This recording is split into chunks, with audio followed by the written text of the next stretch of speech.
AP preseason poll is out. Big Ten teams. Check out the teams that are in the poll. Wisconsin, Ohio State, certainly we know about that. Penn State, Michigan. Look at that Big Ten East. It is an absolute juggernaut. Ach, when you think about the Big Ten and the SEC, certainly last year we got two teams from the SEC in. First time we've had two teams in the college football playoff from one conference. Are you looking at the Big Ten and thinking that we got a shot to get to there as well, or equally as much as the SEC, or will that juggernaut just knock too many teams out? No, I think it's going to be a war of attrition again. Ultimately, the Big Ten, as good as they are, as deep as they are, that can truly be their demise. When you think about it, when you have that many teams that are that good, I doubt the Big Ten will have a one-loss team. I think they'll have two-loss teams across the board, especially when you factor in the conference championship game. So when you play all that into consideration, I think the SEC, let's also remember the SEC, they have the reputation. So if it is a coin flip, if it is a coin toss, the SEC is going to get favored over the Big Ten. I think the Big Ten is deeper, but I think that will actually hurt the Big Ten when it comes down to it. So which two SEC teams, Acho, Alabama and Georgia, would both those be the two that you would point out to say they could both make it like last year? In my opinion, if Auburn wins week 1 against Washington and then falls and has 2 losses, Auburn will have a good argument, because if they end up winning week 1 against Washington, Washington goes on to win the Pac. Now all of a sudden, Auburn's argument will be, well, we knocked off the Pac-12 champion. So even if they don't win, and even if they don't win the SEC, Auburn is already setting themselves up, based on their schedule alone, to have a good argument. As long as you include Auburn, then I understand where you're coming from, for sure. Because if you're going to talk Auburn, it would be a similar situation to Alabama last year. But I'm going with the Big Ten. I look at the Big Ten East, and there are 4 legitimate playoff contenders. Ohio State's obvious.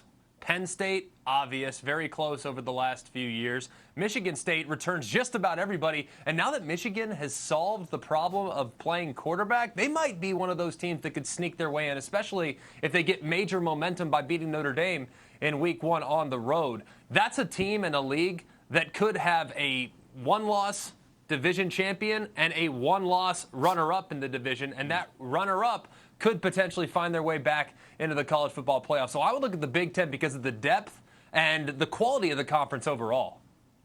Well, I think the quality at the top of the Big Ten it's not debatable. I mean, you look at those teams at the top that we're discussing, that's better than what the SEC has to offer at the top. I mean, the one thing I'll say about it is if we're going to start doing this, we have to. It's not about the best team. It's not how this works. Remember, if you're undefeated and your record says something, then people perceive that as what it's going to be. Wisconsin last year, a year ago, when they're making a run, I don't think anybody thought they were one of the best teams in the country, but they're right there at the end because their schedule set up great. Georgia and Alabama's schedule sets up pretty well, guys. I mean, both of those are going to have a legit shot to be right back where they are. But biggest challenges for both those teams are going to be at home of Auburn. They both host Auburn. So I think that you're looking at those two teams from the SEC. I think they have a really good chance to be undefeated, both of them maybe playing, and still have a shot to get both those teams in the college football playoff rather than the Big Ten, who are going to play each other and I think beat each other up. Yeah, to your point, David, about but that would render the game meaningless. That would render the SEC championship game meaningless, though, when really that becomes an expanded playoff. You have 2 undefeated teams out of the East and the West in the SEC. There's no way they're going to say, the committee is going to say, all right, well, this SEC championship game is meaningless. Loser, you're still in. There's no way that happens, Dave. So if one's a 1-loss team and the other one's undefeated, you don't think that could happen and it was a good game? It just depends a little bit on what happens at other places, but they would absolutely have to have really ugly-looking champions in the Big Ten, the Big 12, the ACC, and the Pac-12 in order to warrant putting in a loser of a conference championship game into one of the playoff spots. I just find that very hard to believe.